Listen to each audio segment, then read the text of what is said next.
Bom dia, obrigada a todos. Vamos então começar.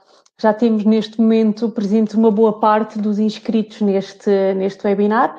Vão chegando à medida que o tempo passa. Obrigada a todos os que já estão presentes para nos ouvir falar deste tema tão importante neste momento, as relações comerciais e a dinâmica dos pagamentos em termos de pandemia, duas questões que sofreram alterações profundas nos últimos meses. E para nos falar deste tema contamos com dois oradores, portanto, o Dr. Paulo Costa, diretor da Accessor Portugal, e o Dr. Nuno Francisco, Head of Portugal do IFF Banking Group.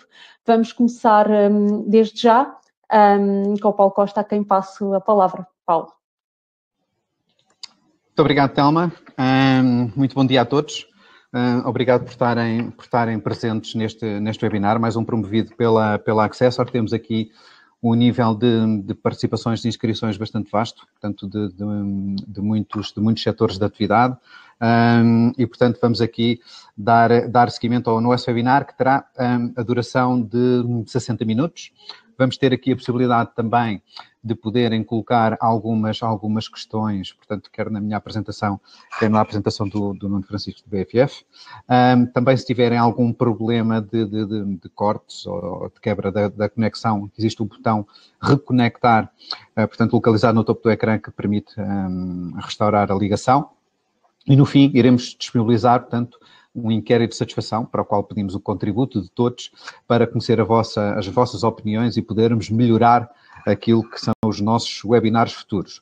Este webinar também será gravado e será disponibilizado, portanto, até em 48 horas para todos os participantes, portanto, através do e-mail. E muito bem, e começando, portanto, a minha apresentação, focando aqui no tema das relações comerciais e a dinâmica dos pagamentos em tempo de pandemia. Portanto, um tema que tem tido muita preocupação por parte das empresas, porque, de alguma maneira, com a incerteza que se vive atualmente, existe uma incerteza acrescida, que é saber qual é a dinâmica de pagamentos ou qual é o risco que está associado aos pagamentos das suas vendas. Apresentando aqui a Accessor, portanto, a empresa que represento neste webinar. Portanto, nós somos uma empresa com mais de 25 anos de experiência na gestão do risco de crédito. Portanto, temos várias áreas de negócio, uma delas também é como agência de rating no espaço europeu desde 2012. Portanto, somos uma multinacional com operações na Europa e na América Latina. E, portanto, a nossa especialização é ajudar as empresas a gerir o seu risco de crédito empresarial.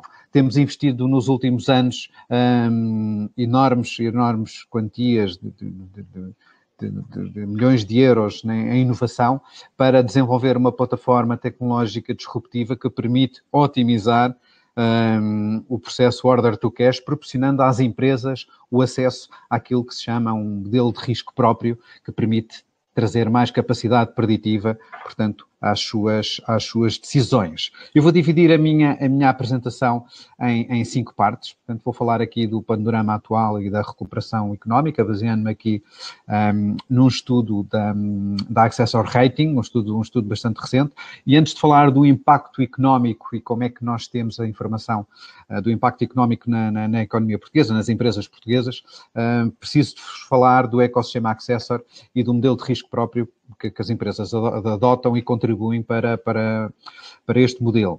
E depois também os temas grandes do momento, como conceder crédito comercial sem risco, num período de grande incerteza, e, portanto, como é que nós conseguimos, ou como é que os empresários conseguem ultrapassar isto, com a utilização do modelo de risco próprio, que lhes vai trazer elevada capacidade preditiva para gerir, portanto, o seu risco de crédito empresarial. E muito bem, indo aqui direto ao primeiro tema. Portanto, o nosso desempenho económico, portanto, anda sempre muito em espelho com Espanha, não é? Portanto, a nossa economia é uma economia ibérica, não é? E, portanto, de qualquer maneira, existem particularidades em Portugal que devemos considerar face àquilo que é a nossa situação atual. Portanto, Portugal enfrenta um importante desafio demográfico, existe um lento crescimento populacional, portanto, com uma baixa taxa de natalidade, um envelhecimento da população, portanto, grande parte da população não é uma população ativa, o que causa uma natural pressão sobre o sistema social e também sobre as finanças públicas. Relativamente ao desemprego, ele tinha vindo a decrescer desde 2014, antes da pandemia, muito impulsionado por um boom e um desempenho do setor do turismo e também algum crescimento do ponto de vista de exportações nos últimos anos. O panorama socioeconómico, portanto, nós vínhamos de uma recuperação desde a última crise, desde 2012, portanto, a última crise onde batemos em níveis muito baixos do ponto de vista do PIB e, portanto, fruto da pandemia, esta recuperação, portanto, teve aqui uma quebra abrupta, tanto no início deste ano, pelo impacto da pandemia na economia portuguesa e, portanto, o que é perspectivado para o final deste ano é que vamos ter uma contração na ordem dos 9%. Futurologia faz-se muita e, portanto, e perspectiva-se também aqui há alguma recuperação já a partir de 2021, com as últimas notícias relativamente ao desenvolvimento de um sem número de vacinas, portanto, e o seu sucesso, prevê-se que, de alguma maneira, as empresas comecem a entrar num novo normal e que possa já haver aqui uma recuperação a partir de 2021 na ordem dos 5%. Hoje temos uma situação diferente do que tínhamos nas últimas crises. Hoje temos uma solidez do sistema financeiro. Portanto, temos uma banca mais capitalizada, com ativos de qualidade superior e considerável liquidez também. Mas, de qualquer maneira, temos um fator que, mesmo longe dos valores de 2015, merece alguma preocupação, que é o fator do incumprimento. Portanto, o incumprimento situa-se em 6,5%. Nós somos o terceiro pior país, portanto, na nossa região, a seguir à Grécia e ao Chipre, com o pior desempenho na parte do incumprimento do setor financeiro. Contudo, a liquidez da banca portuguesa encontra-se em níveis confortáveis, não só em comparação com a situação verificada nos últimos anos, mas também pela relativa exigência atualmente dos reguladores. E, portanto, aquilo que é a evolução expectável do ponto de vista de economia é que, com base nas agências de rating, a Accessor Rating dá uma qualificação BBB+, com tendência para observação, isto tendo em conta também alguma evolução positiva das finanças públicas e, portanto, a economia forçosamente será afetada por esta pandemia, pela redução de receitas correntes, não é? Mas também pela deterioração das finanças públicas para fazer face a despesas inesperáveis. Não é? Portanto, os últimos dados de junho da OCDE, num cenário mais favorável, previam que um déficit orçamental de menos 7,9% para Portugal, com uma recuperação subsequente em 2021 para 4,1%. No entanto, espera-se que os desequilíbrios financeiros causados pela atual crise de saúde acabem por elevar a dívida pública a níveis de 134% no caso português.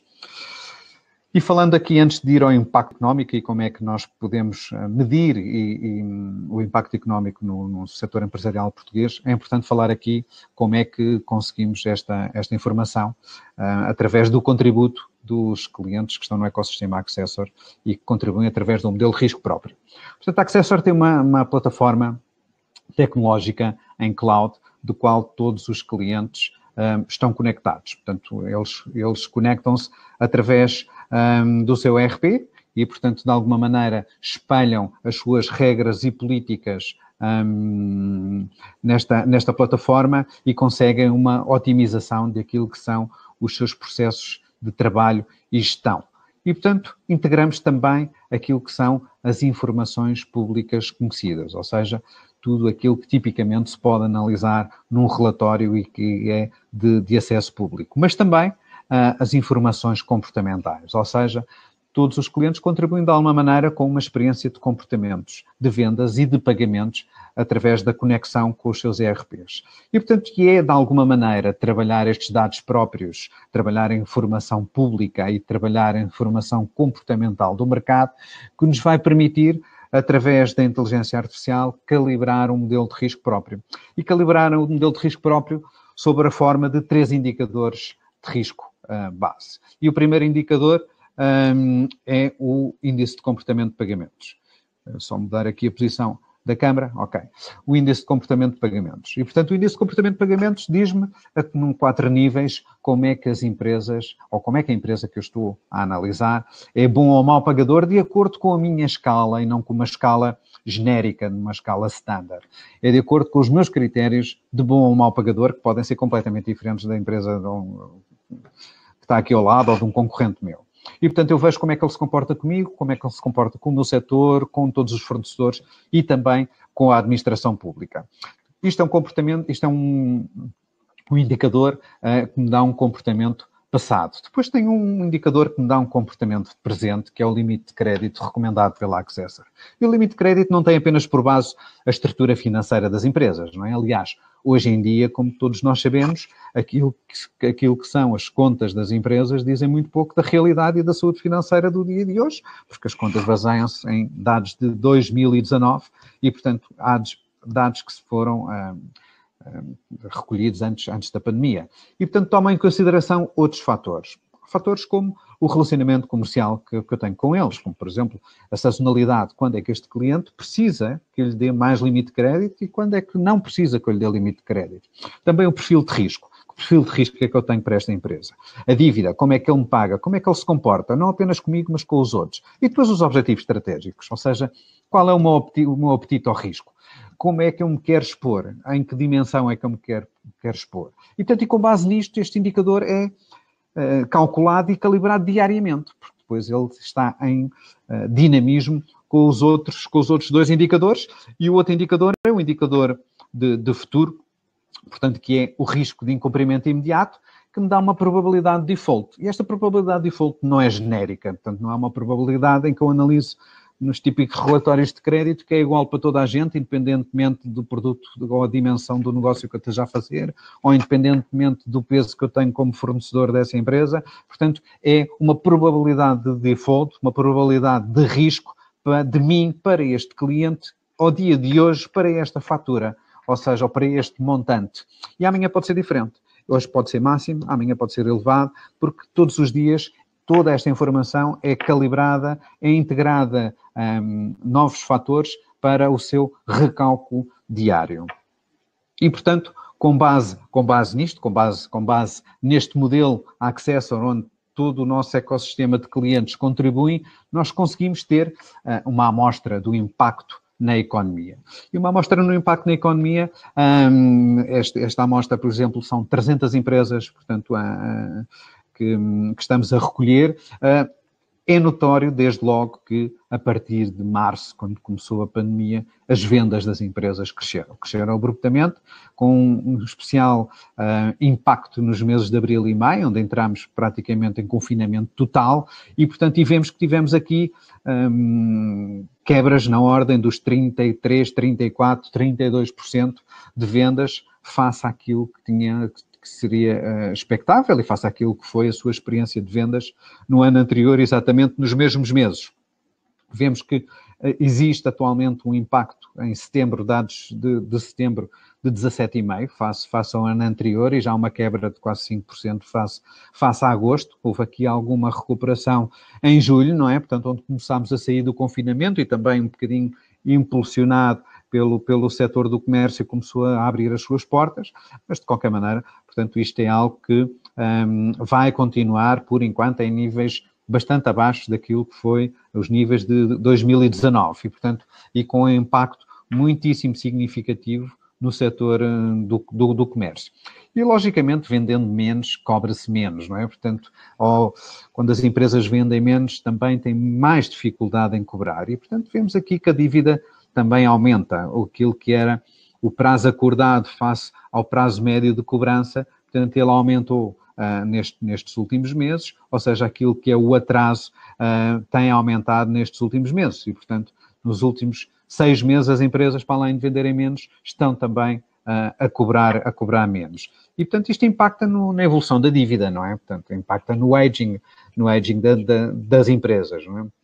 Portanto, ou seja, hoje em dia, aquilo que é a dívida vencida, aquilo que é a exposição, portanto, está a níveis nunca verificados nos últimos anos. E isto impacta, ao fim e ao cabo, depois, na tesouraria das empresas e na sua dificuldade em conceder crédito comercial. Ou seja, será que as empresas que nunca falharam comigo face a esta situação vão falhar? Têm probabilidade de falhar?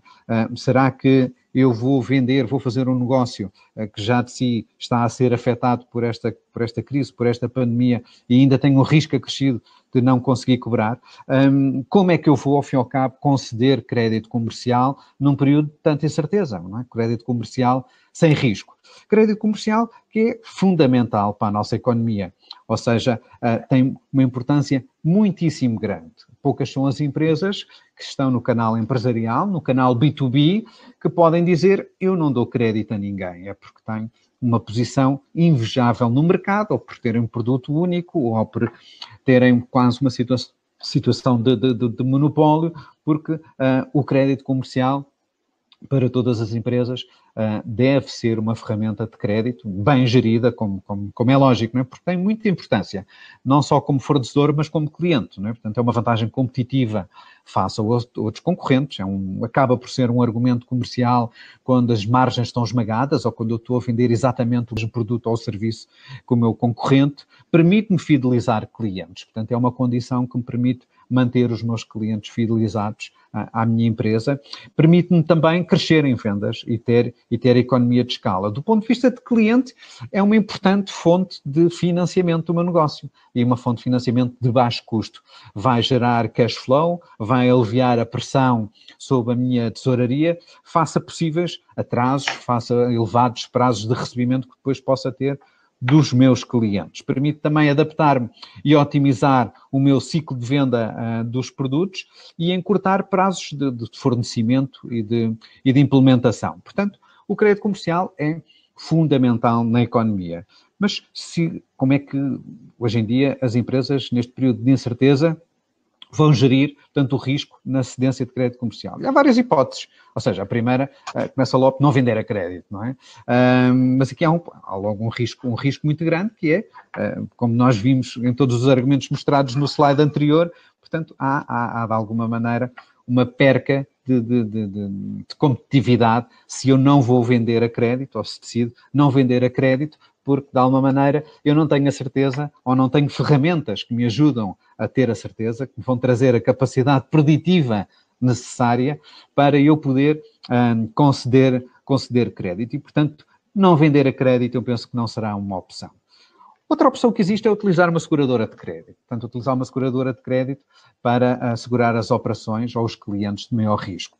Sim, é uma ferramenta que muitas empresas usam. Há determinados setores em que pode não ser uma opção tão válida, porque as seguradoras consideram como setores de demasiado risco e, portanto, as apólices são demasiado altas ou não dão as coberturas necessárias e, portanto, as empresas têm que assumir risco próprio. De qualquer maneira, as seguradoras de crédito têm os seus modelos de risco próprio, portanto, e em ciclos económicos desfavoráveis, também reduzem a sua exposição. E reduzir a sua exposição significa reduzir as coberturas, reduzir os plafons das empresas, ou então aumentar o valor das apólices, não é? E, portanto, isto traz uma quebra também de custos, não é? E traz aqui uma redução daquilo que é a capacidade das empresas poderem ter todo o seu negócio suportado numa seguradora, não é? E depois as decisões de negócio estão todas do lado da seguradora, ou seja, é a seguradora, se eu não quiser assumir risco próprio, que vai decidir se eu faço ou não faço este negócio, não é? De qualquer maneira, não deixa de ser aqui uma opção. A terceira opção é exigir garantias de crédito aos clientes, ou seja, eu exigir de alguma maneira ferramentas de garantias, algumas delas bastante caras, não é? Portanto, e que vão ocupar linhas de crédito dessas empresas, para que de alguma maneira eu possa ter as minhas vendas seguras. E depois, por fim, assumir risco próprio, ou seja, basear as minhas decisões em informação pública. E isto é o que fazem a maior parte das empresas, ou seja, é olhar para o típico relatório, olhar para as contas, que hoje são desde há 2 meses para cá de 2019, há 2 meses atrás ainda estávamos a olhar para 2018, não é? De olhar para as contas de 2019 e dizer, sim, vou assumir risco próprio e vender a esta empresa ou não vou vender. Como devem calcular, isto traz um risco muito grande, apesar de, na maior parte das empresas, sustentarem ainda as suas decisões na informação pública. Isto é uma gestão reativa e com muito pouco valor, com muito pouca capacidade preditiva e que vai trazer, inevitavelmente, custos na gestão do risco de crédito muito altos. Porque existe grande incerteza. Que certeza me dá a olhar para umas contas de 2019 para tomar uma decisão de crédito nos dias de hoje, com a incerteza que paira nos dias de hoje? Muito pouco, traz muito pouca capacidade preditiva. Ou seja, estes modelos genéricos baseados em informação pública vão dar muito pouca capacidade preditiva. Quando eu tenho também o impacto de eventos negativos, a minha capacidade preditiva sobe um pouco, como o caso de conhecer alguma sinistralidade, mas de qualquer maneira, quando o sinistro já se deu, portanto, os estragos já está feito, já é grande, portanto, ou seja, e eu já vou andar a correr atrás do prejuízo, como se costuma dizer. E, portanto, os modelos que podem trazer mais capacidade preditiva são modelos próprios, comportamentais próprios, onde eu vou trabalhar os meus dados são a fonte mais importante de informação que eu tenho. As empresas hoje têm uma dificuldade em trabalhar os seus dados próprios e convertê-los em informação. Ter esta componente analítica que transforma dados em informação para poder suportar as suas decisões num tempo rápido, não é? Portanto, e hoje nós temos a tecnologia para poder fazer isso, trabalhando quantidades massivas de dados, não é? Portanto, nós conseguimos, e através de fatores como um modelo estatístico avançado, portanto, trabalhar Big Data, quantidades massivas de dados, ter a inteligência artificial na componente de Machine Learning, ou seja, modelos que de alguma maneira têm as minhas regras e políticas incorporadas, que estão a fazer estas sugestões de decisão, e depois também ter modelos que aprendem diariamente com a informação integrada, tudo isto automatizado e atualizado ao dia, não são dados em que eu vou estar a olhar com um mês, um trimestre ou um ano de decalagem, estou a vê-los diariamente, eu consigo ter indicadores de risco calibrados, como vimos anteriormente, e esses indicadores de risco são os essenciais para eu ter aquilo que é um modelo de risco próprio. E o modelo de risco próprio vai-me trazer a capacidade que eu necessito para vender com crédito comercial com um nível de risco minimizado e, portanto, e com muito mais capacidade preditiva. Eu vou conseguir, de alguma maneira, antever possíveis problemas que possa ter no futuro. E assim vou cobrir todo o meu processo order to cash dentro da minha empresa. Ou seja, desde a minha admissão, desde o momento em que eu avalio uma empresa, uma operação, rapidamente poder decidir, poder monitorizar toda a minha carteira de clientes, portanto, eu saber tudo o que se passa com todas as empresas ao dia, ter um sistema que me permite gerar alertas, gerar tarefas para os meus operadores, para eles saber o que é que devem fazer quando existe um alerta interno ou externo, ter sistemas analíticos ou de business intelligence que me permitem suportar rapidamente as minhas análises, tomar as minhas decisões e depois, no final, otimizar processos de cobrança, não seja fugir dos call centers de cobrança, onde tenho vários operadores que passam o dia a tentar ligar, a telefonar a clientes para cobrar as suas faturas, quando se pode ter uma série de automatismos e ter aqui ações preventivas de cobrança que, no final, vão me permitir reduzir o meu prazo médio de recebimento. E, portanto, é aqui que atuamos, através de um modelo de risco próprio. E, em jeito de conclusão e para terminar, os benefícios do modelo de risco próprio, em primeiro lugar, é assegurar a qualidade dos dados nos meus sistemas. Ter uma política de crédito em torno dos meus indicadores próprios para poder estimar e antecipar possíveis perdas potenciais, uniformizar e otimizar todo o meu processo order to cash, automatizar relatórios e os principais indicadores, aquilo que para mim é importante analisar todos os dias na minha empresa, identificar o comportamento dos devedores ao dia, ter ações imediatas relativamente a alterações de padrão da minha carteira de clientes, devolver informação e tarefas, portanto, às minhas equipas, ou seja, delegar tarefas, monitorizar a atividade operacional em tempo real, manter apenas a informação pública relevante, portanto,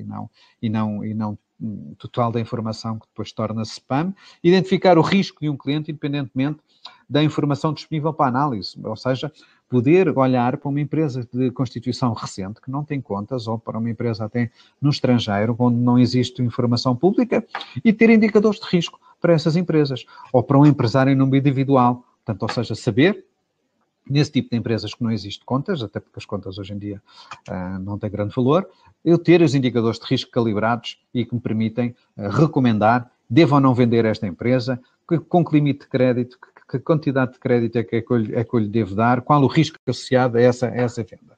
E, portanto, em termos de conclusão, as empresas vão ter que assumir risco se quiserem manter a sua posição. Ou seja, fugirem do crédito comercial não é uma opção. A informação pública, como já referi hoje, tem muito pouco valor. Os instrumentos de mercado não vão responder de acordo com as necessidades dos gestores.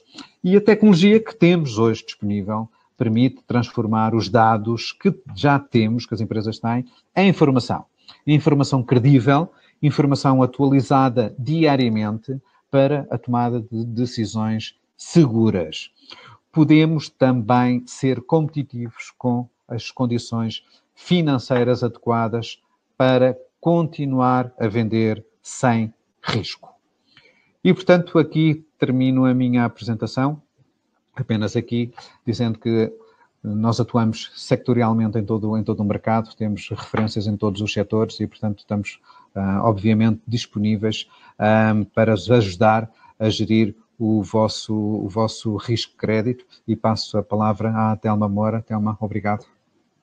Obrigada, Paulo, pela apresentação. O Paulo acabou de referir aqui aquela que é agora uma das principais dificuldades e problemas com que se deparam os departamentos financeiros das empresas, portanto, o incumprimento que já se verifica e que tem sido crescente. Os comportamentos de pagamento têm vindo a deteriorar-se, e foi isso que o Paulo mostrou com dados que são muitíssimo atuais. E aquilo que verificamos neste momento com os dados que apresentamos é que as empresas já demoram mais a pagar e, neste sentido, aumenta a dívida e aumenta o incumprimento. Porque temos aqui muitos profissionais financeiros a ouvirem-nos neste momento, vamos lançar uma questão que vai surgir do vosso lado direito, junto à caixa de chat, à qual pedimos que respondam, é uma resposta de sim ou não, para percebermos se de facto as empresas que estão aqui presentes, pelo menos, já sentem este impacto. A questão que vamos lançar queremos saber se ao longo deste ano têm registado atrasos de pagamento significativos por parte dos vossos clientes e perceber aqui em que medida é que sim, em que medida é que não. A questão vai ficar disponível aqui durante algum tempo para poderem dar resposta. E daqui a pouco nós vamos divulgar os resultados. O nosso próximo orador é o Dr. Nuno Francisco, do BFF Banking Group, que atua na área do factoring e que certamente tem algo a acrescentar em relação a este tema dos pagamentos e dos prazos de pagamento. Portanto, nesse sentido, passo desde já a palavra ao Dr. Nuno Francisco.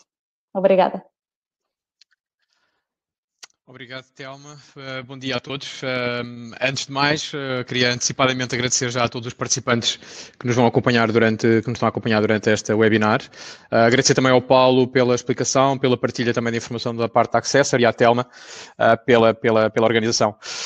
Vou ligar aqui o meu timekeeper, vou tentar respeitar o meu tempo e os meus minutos de tempo para partilhar alguma coisa com todos os nossos ouvintes e, enfim, tentar que seja tempo útil. É isso que queremos todos. Então, o Paulo falou muito bem, enfim, sobre a questão da dinâmica de pagamentos no que diz respeito ao setor privado, essencialmente, e ao impacto que estes atrasos têm em termos de tesouraria e na forma de mitigar através dos sistemas de rating, sistemas de monitorização de risco que obviamente fazem cada vez mais sentido nesta conjuntura. Eu gostaria, enfim, de começar por fazer uma breve apresentação do BFF Banking Group. Enfim, provavelmente muitos de vocês já ouviram falar, já conhecem ou já tiveram algum contacto, apesar de sermos um banco ainda relativamente recente em Portugal.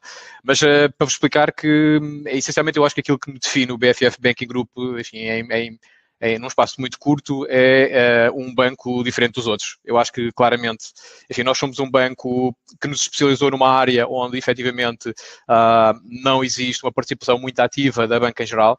Nós somos especializados em soluções de gestão de crédito sobre entidades públicas. Então, eu diria que é um setor com uma certa complexidade. Se gerir dívida ou créditos a receber sobre privados às vezes já é um desafio, imaginem sobre entidades públicas que têm todo um grau de experiência de pagamentos, de tradição e também de gestão administrativa bastante diferente daquilo que tem hoje o setor privado, apesar de, enfim, confessamos, um pouco melhor nos últimos anos do que era a experiência anterior. De qualquer forma, enfim, como expliquei, o BFF Banking Group é especializado nestas soluções de gestão de créditos, seja pela gestão pura, gestão e cobrança em regime de outsourcing em nome dos nossos clientes, seja através da aquisição firme desses créditos, ajudando desta forma, eu diria, as empresas em termos de tesouraria, enfim, tornando a sua tesouraria um pouco mais eficiente. Avançando aqui um pouco na nossa apresentação e fazendo aqui um link com aquilo que o Paulo estava também a comentar e com os dados que o Paulo apresentou, eu gostaria de dizer que nós queríamos focar aqui a nossa opinião e a nossa apresentação de hoje naquilo que nós chamamos o binómio oportunidade-risco. Ou seja, aquilo que nós identificamos nesta fase em que vivemos é que há aqui várias oportunidades, desde logo potenciadas também pela situação inerente à pandemia e ao Covid-19, mas há claramente aqui também riscos associados. E lá está, o Paulo explicou um pouco como mitigar os riscos de vender a crédito. Do setor privado, nós vamos explicar aqui um pouco qual é o impacto que isto tem também do ponto de vista do setor público. Eu diria que na conjuntura atual há aqui, de facto, oportunidades para as empresas no que diz respeito às relações com as entidades públicas. Nós podemos ver aqui por alguns dados que nós recolhemos junto do portal base do site oficial dos concursos públicos. Nós vemos claramente que há aqui nos últimos tempos um aumento não só do número de concursos públicos, mas também um aumento essencialmente do montante. Nós temos aqui um gráfico muito explícito que demonstra que entre junho e setembro de 2020 há aqui um pico claro do montante de concursos públicos adjudicados através destes mecanismos de concursos públicos, ajustes diretos, mecanismos de contratação pública em geral. E só para termos aqui uma ideia, nos últimos 4 meses, a média de adjudicações de concursos públicos foi cerca de 1,4 mil milhões de euros, quando em todo o ano passado, de 2019, andava à volta de 720 milhões de euros. Portanto, claramente o dobro em termos de adjudicações públicas, e aqui há um claro impacto já de muitas aquisições de bens e serviços derivados do impacto da pandemia. Nota-se claramente que há aqui um esforço grande por parte de várias entidades públicas na aquisição de vários bens e produtos para combater a pandemia e para precaver a situação futura. Isso é claro que também está inerente na maior parte destes concursos. E efetivamente o volume tem sido bastante grande, e eu diria que aqui não só há já uma preparação, não só há aqui o impacto daquilo que foi os meses de março, abril e maio, enfim, que foram os primeiros meses onde houve um impacto mais forte da pandemia em Portugal, como há aqui também já claramente uma certa preparação para os próximos meses e para o futuro, que é de alguma forma incerto, como todos nós sabemos, e que, enfim, infelizmente tem variado bastante dia após dia.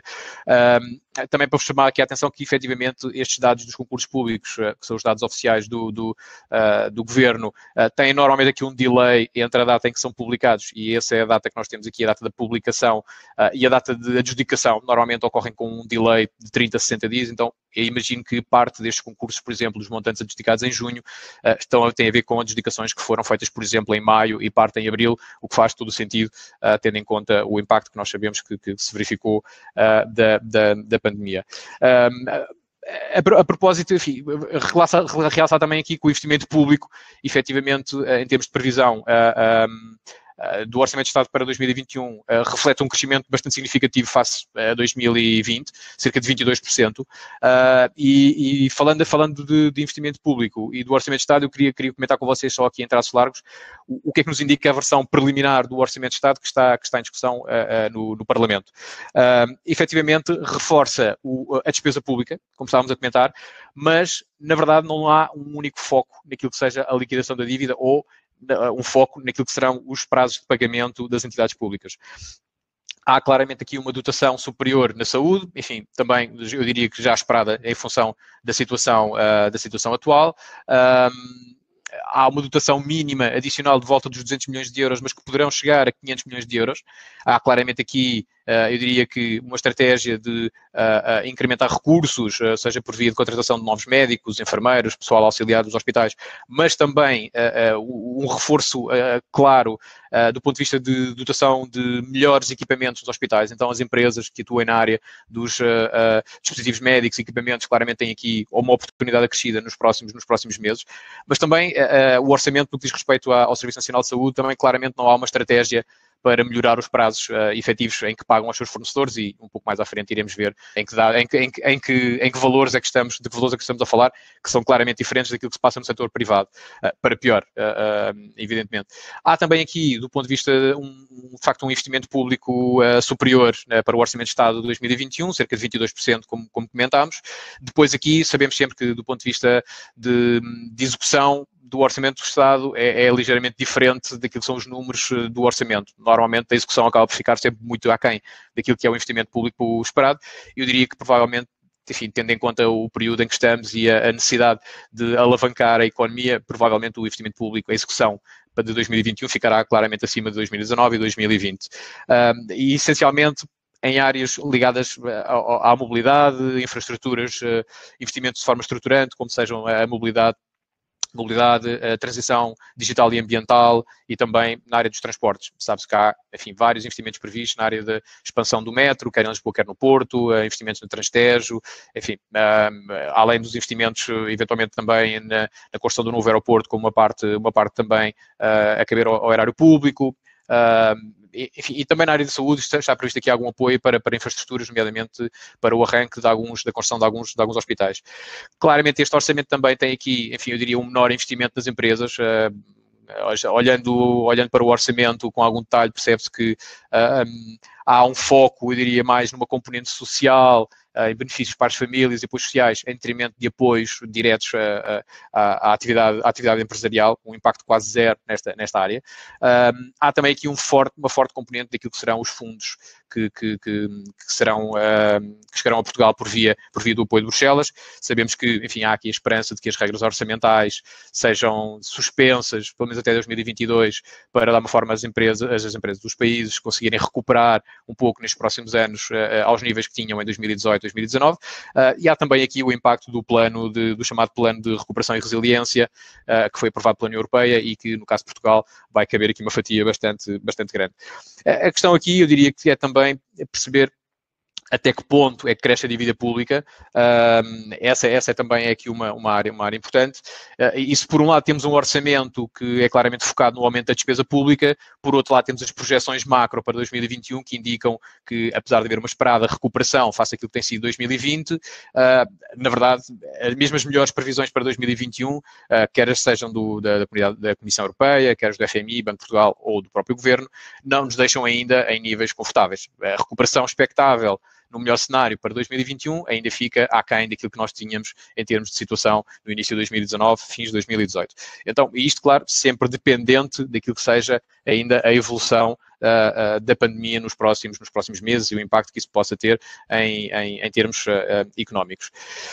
Eu diria que, claramente, aquilo que nos parece óbvio com estes cenários que temos vindo aqui a falar é que, e mesmo os melhores cenários, é que mais despesa pública normalmente em Portugal significa mais dívida, e sabendo que isto acontece na área pública, a grande questão é até que ponto os prazos médios de pagamento se vão ressentir, sendo claro que os prazos médios, a tendência é claramente subida nos próximos meses e para 2021, e eu diria que em parte já se verifica em algumas áreas. Nós, enfim, estando muito ligados à área pública e na aquisição de créditos áreas públicas, digamos que temos uma monitorização muito clara e muito em cima, muito on time da evolução dos prazos de pagamento, e aquilo que podemos comentar é que efetivamente desde agosto nota-se já aqui um claro aumento dos prazos médios de pagamento, quer na área da saúde, quer na área das outras entidades públicas, da administração central, em particular também.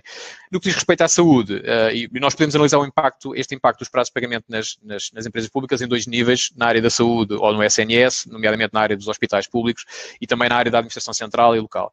No que diz respeito aqui à área da saúde, como já reparamos, enfim, o Orçamento de Estado prevê um aumento da despesa, nomeadamente na aquisição de produtos e serviços para fazer face à pandemia, mas também no reforço das infraestruturas e do pessoal médico e hospitalar. Mas sabemos também que a regra das cativações se vai manter inalterada no Orçamento de 2021. Isso também me parece claro, que essa regra se vai manter, o que provavelmente vai também condicionar, digamos assim, uma evolução positiva dos prazos de pagamento. Aquilo que temos vindo a assistir nos últimos tempos é que, fazer aqui uma comparação, só para dar um termo de comparação entre aquilo que é os pagamentos do setor privado e do setor público, na área da saúde, nomeadamente entre os dados oficiais, entre os prazos de pagamentos médios dos últimos dados oficiais, segundo trimestre de 2020, dos hospitais públicos, e estamos a falar de cerca de 52 hospitais, o prazo médio é de 172 dias. Podemos imaginar uma empresa nacional, uma PME, naturalmente, enfim, com as dificuldades inerentes em termos de capitalização, de acesso a linhas de crédito de tesouraria, etc., ainda têm que, digamos, de alguma forma, absorver a capacidade de gerir 172 dias de prazo de pagamento a partir do momento em que coloca um produto ou que presta um serviço a um hospital público.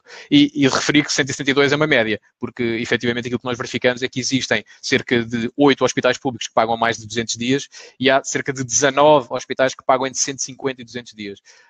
Efetivamente, isto não é um bom cenário, e o que sabemos também é que, apesar de habitualmente o Governo fazer algumas injeções extra de capital nos hospitais para pagamento de dívida antiga, na verdade, essas injeções extraordinárias não têm chegado sequer para baixar a média em cerca de 7, 8, 10 dias em termos de média de pagamento. A última injeção de capital foi feita este ano, entre março e abril, de cerca de 255 milhões, e repare-se que estamos em 172 dias. Portanto, claramente é insuficiente estas injeções de capital para fazer face ao andamento da dívida no setor da saúde, em relação àquilo que são os fornecedores dos hospitais.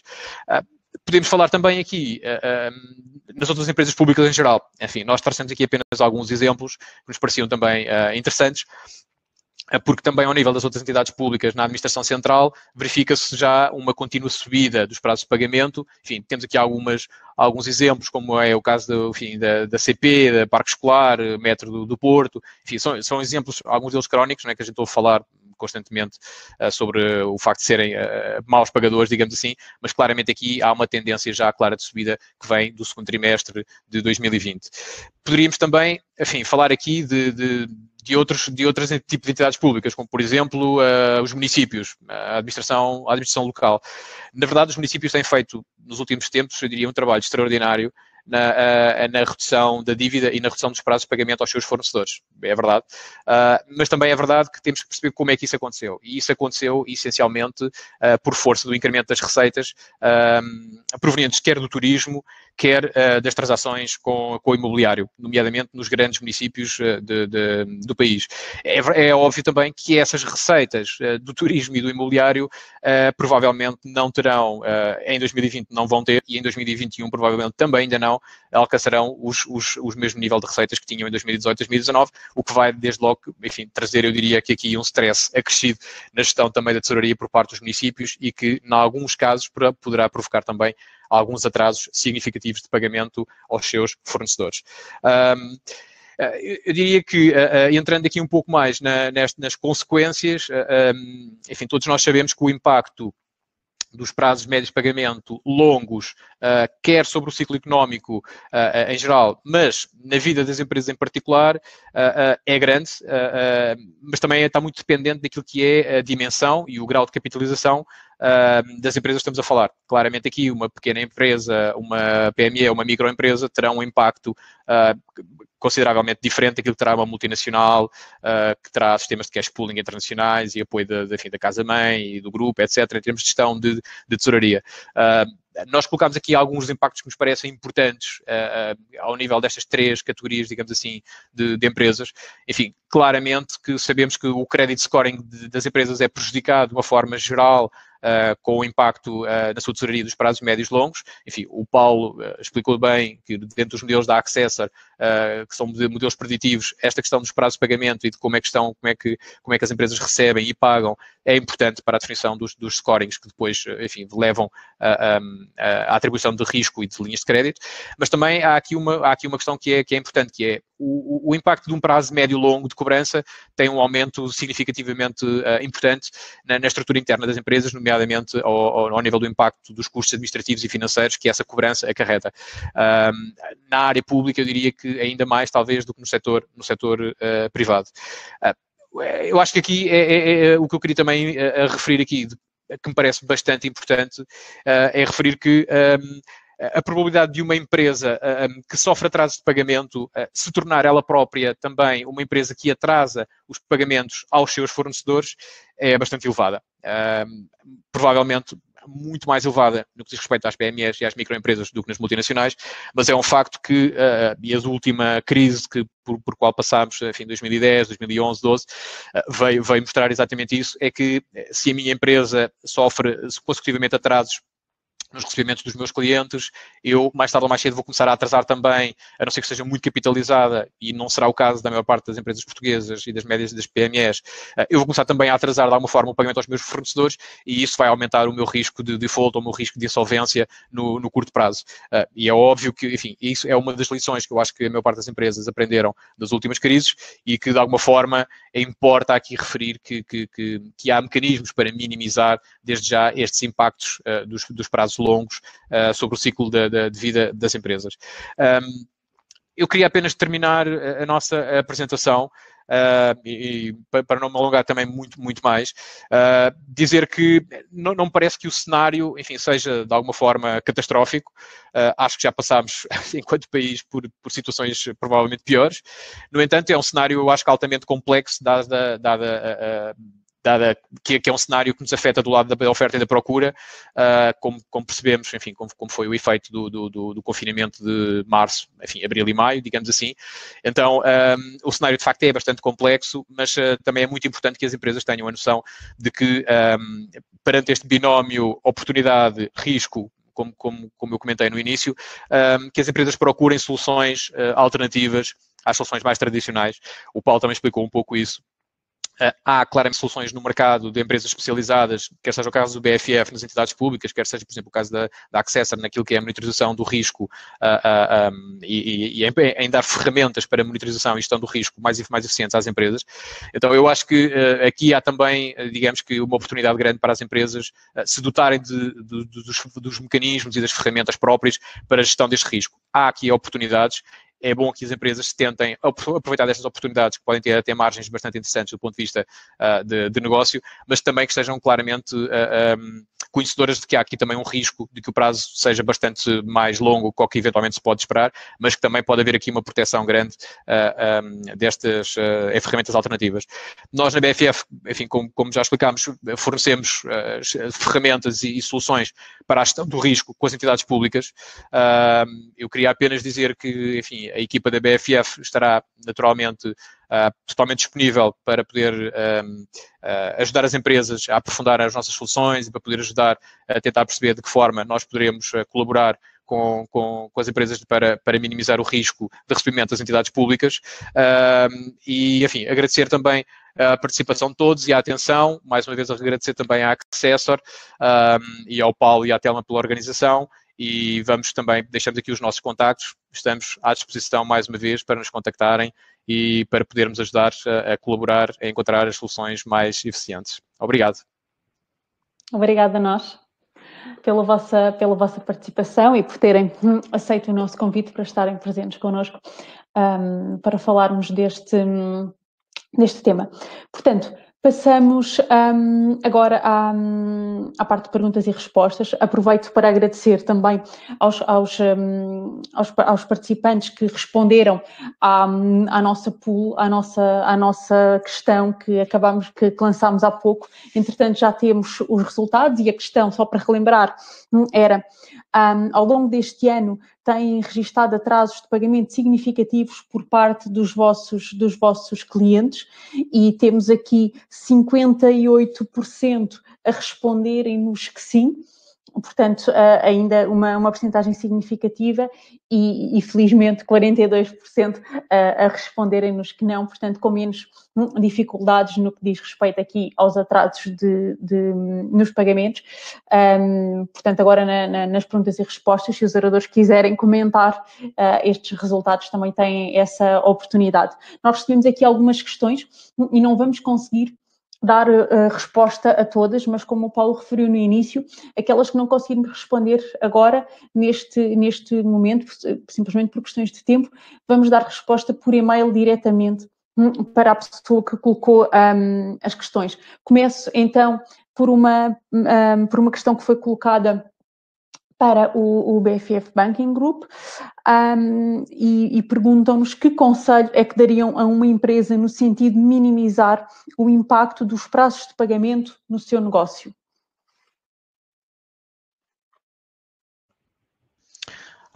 Telma, obrigado. Só um comentário sobre o resultado do nosso inquérito. Eu diria que qualquer percentagem que fosse de resposta sim já seria preocupante. Encontrar 58% já me parece que começa a ser um pouco mais do que preocupante e mais uma razão, enfim, para, de alguma forma, enfim, corrobora aquilo que estávamos aqui a comentar. Mas lá está, mais uma razão para que as empresas possam procurar os mecanismos certos para os problemas certos, eu diria. Sobre a pergunta da nossa audiência, bem, do nosso ponto de vista e no que diz respeito ao nosso core business, digamos assim, nós somos consultados por várias empresas que trabalham com entidades públicas, ou seja por via de concurso público, ou seja por via de ajuste direto de fornecimentos regulares.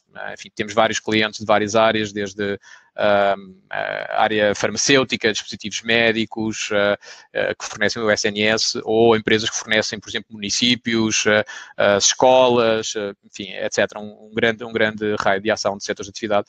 E claramente, quando nos procuram porque reconhecem que as dificuldades que têm, os prazos que têm em receber destas entidades são longos e, de alguma forma, lhes afeta a tesouraria. As soluções que nós aqui temos são essencialmente dois tipos de soluções. Ou podemos fazer apenas a gestão e a cobrança e a nossa experiência de atuação neste setor e a relação de contactos que temos com as entidades públicas e também, de alguma forma, a independência que temos da área comercial, porque uma coisa é, nós sabemos as empresas que vendem e cobram, e normalmente a área comercial não é uma área que gosto de cobrar, porque, de alguma forma, cobrar é sempre muito mais difícil do que vender. Então, de alguma forma, a independência que nós temos da esfera comercial, na relação comercial com as entidades públicas, é também um fator que nos permite a nós, de alguma forma, sermos mais eficientes no processo de cobrança e conseguir cobrar com mais rapidez, além de, enfim, todos os custos inerentes, administrativos inerentes à cobrança serem passados para a BFF. No caso de que estas empresas tenham também um problema de cash flow, claramente aqui nós, em vez de fazermos a gestão e a cobrança, fazemos a aquisição dos créditos por tomada firme. Nós, enfim, compramos 100% das faturas, digamos assim, que as empresas emitem sob entidades públicas e todo esse risco inerente às faturas e à sua cobrança passa no balanço da BFF e a partir daí, enfim, é um problema, digamos assim, do BFF Banking Group, todo o processo de gestão, cobrança desses créditos. Claramente são soluções, eu diria, bastante eficientes do ponto de vista também de balanço, porque são soluções de factoring sem recurso, que não são endividamento financeiro no balanço das empresas, e então é também uma solução ótima para otimizar todos os rácios de endividamento e de tesouraria das empresas. Obrigada, Nuno, pela resposta. Temos mais uma questão, esta para o Paulo. uma pessoa que nos diz: perceba a questão da pouca relevância da informação pública disponibilizada. Essa informação, a informação pública disponibilizada, tem sido a base para a atuação de muitas empresas. E a questão é, o que é que pode, neste momento, substituir esta informação pública disponibilizada que perde relevância neste momento? O que pode substituir é exatamente modelos preditivos que integrem outro tipo de informação, como trabalhar os dados próprios ou dados comportamentais do mercado, não é? Como o nosso modelo assim o faz também, não é? Ou seja, a informação pública integrada a relevante, não é? Face ao cenário atual, e depois aquilo que fazemos é trabalhar os dados próprios, portanto, e também dados comportamentais do mercado, para a construção de um modelo de risco, não é? Portanto, e com isso conseguimos, de alguma maneira, trazer mais capacidade preditiva face aos modelos tradicionais dos relatórios, que são genéricos, já de si eram estáticos, iguais para quem quer que os analisasse, e sempre com uma decalagem temporal bastante grande, não é? Portanto, e hoje em dia, face à situação atual e à situação futura, não é? Vão continuar, portanto, a estar obsoletos. Paulo, outra questão, e esta aqui parece-me que é referente aos dados que apresentaste do painel Atlax. Perguntam-nos qual a cota de número de clientes e dados de entidades nacionais. Portanto, o painel Atlax, se foi do painel Atlax, portanto, nós temos ali uma amostra de 300 empresas, não é? Portanto, uma amostra de 300 empresas que contribuíram para aquele painel. Portanto, a amostra é de 300 empresas. Ok, obrigada. Mais uma questão, desta vez para o BFF. Para além do factoring, que outras soluções é que existem ou que o BFF disponibiliza que permitem melhorar a eficiência dos processos de cobrança? Obrigado, Telma. Como comentei anteriormente, a solução, além do factoring, a solução, digamos que da gestão e cobrança apenas em regime de outsourcing, que pode ser efetuada pela BFF, parece-me uma solução bastante eficiente para as empresas. Nós procuramos também, e comentando um pouco, nós referimos aqui alguns números sobre a contratação pública. Sabemos, por exemplo, que a contratação pública há uma tendência crescente nos últimos 2, 3 anos, enfim, é claro, quer no número, quer no montante, e há também, de alguma forma, eu diria aqui que uma pressão por parte das entidades públicas e por parte do próprio governo em aumentar o número de concursos públicos e tornar a contratação pública o mecanismo preferencial de aquisição de bens e serviços por parte das empresas públicas, também por uma questão, enfim, de transparência, que também é importante em todos estes processos. Por exemplo, para as empresas que pretendam concorrer a estes concursos públicos, nós também temos uma oferta especializada. Nós poderemos analisar os dados macro do concurso, nomeadamente montante, tipo de concurso e tipo de produto ou serviço que se vai prestar, montante e prazos médios de pagamento que estão a ser estimados para este concurso, e permitimos que a empresa, antes de concorrer ao concurso, possa já ter uma espécie de oferta não indicativa da BFF de que, sabendo a empresa à partida, qual será o custo financeiro que possa ter, por exemplo, uma venda desses créditos. À partida, é uma solução que permite a essa empresa que concorre saber antecipadamente que, se ganhar esse concurso e se fornecer determinada entidade pública, com um determinado custo financeiro que vai suportar e que pode já incluir no preço ao qual vai concorrer ao concurso, se ganhar esse concurso já tem uma solução que lhe permita vender os créditos inerentes a esse concurso, ou seja, elimina logo o risco da cobrança futura dessa solução. É uma solução que nós temos vindo mais recentemente a colocar em prática com algumas empresas. Como disse, há várias empresas que habitualmente concorrem, utilizam os concursos públicos como mecanismo para ter vendas para entidades públicas e claramente nesses casos eu acho que pode ser uma vantagem bastante grande ter estas ofertas, que são ofertas, como disse, indicativas. Então não há um compromisso da empresa em fazer a operação com a BFF, como é óbvio, porque está sempre condicionado ao resultado do concurso público.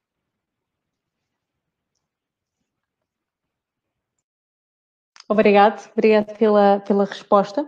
Tenho mais uma questão para colocar ao Paulo. E perguntam-nos então, tendo em conta a vossa experiência, qual é, neste momento, o maior risco para a saúde financeira das empresas? Paulo.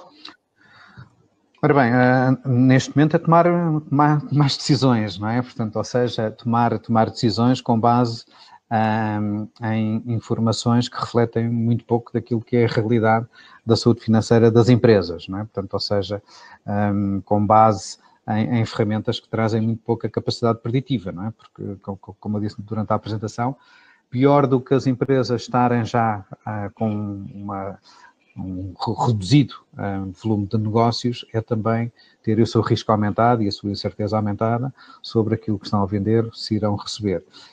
Ou se vão receber com atraso, não é? Portanto, que vai causar mais pressão sobre a sua tesouraria, porque tem que fazer face às suas despesas correntes também e ao pagamento aos seus fornecedores. E, portanto, esse é o maior risco que as empresas têm atualmente, não é? Portanto, as empresas, muitas delas que tinham o seu negócio suportado apenas em seguro de crédito, de alguma maneira, também viram de um dia para o outro uma redução de plafons por parte das seguradoras, em algumas o aumento das apólices e, portanto, viram a necessidade de que eu vou ter que assumir risco próprio, porque a seguradora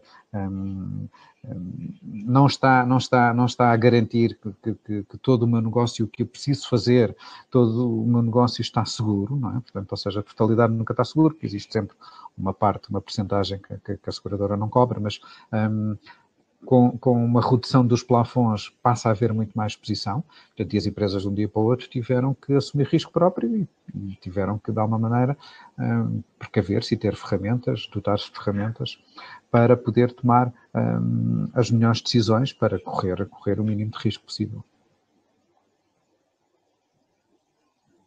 Obrigada, Paulo.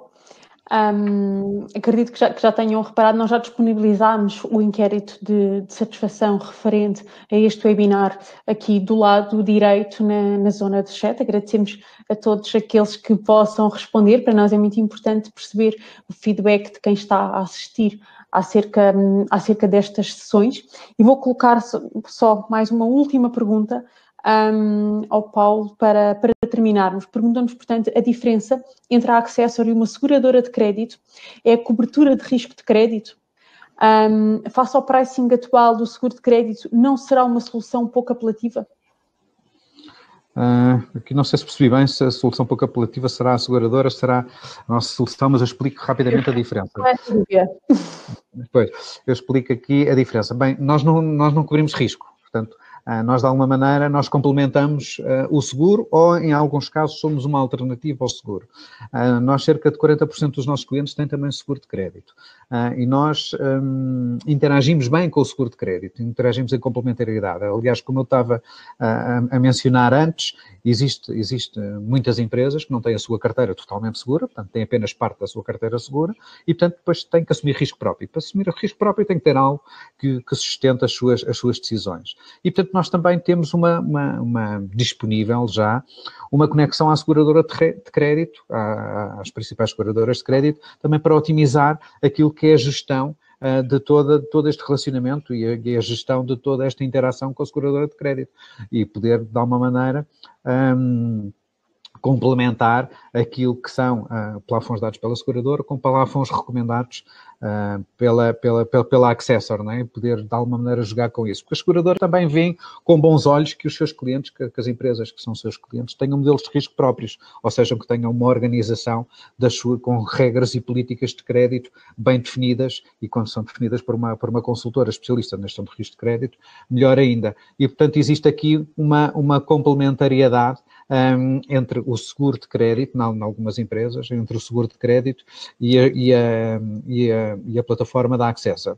Em outro tipo de empresas, porque consideram que as apólices são demasiado caras ou porque não cobrem aquilo que é o cliente típico do seu setor, optam apenas por ter uma ferramenta de gestão de risco de crédito, como a plataforma da Accessor, e fazer toda a sua gestão a partir daí, porque vai-lhe trazer a capacidade preditiva necessária. Só para terminar, gostava de realçar também que nós só atuamos no mercado empresarial, no mercado B2B, portanto, ou seja, o risco de crédito ao consumo não é a nossa área, e também em algumas áreas de alguns clientes que têm apólices internacionais, portanto, que se dedicam à exportação, nós também atuamos nessa área, quer exista informação disponível, como por exemplo todos os outros países da Europa, onde existe informação pública disponível, portanto, países do estrangeiro, a Europa, a Ásia, o continente americano, quer também para regiões onde não existe informação pública disponível, como por exemplo mercado africano, onde nós conseguimos dar indicadores de risco, portanto, para empresas nesses países. Obrigada, Paulo. Terminamos assim, um bocadinho depois da hora, 4 minutos. Agradeço novamente aos oradores, ao BFF Banking Group, por estar connosco neste webinar, e a todos os que estiveram presentes.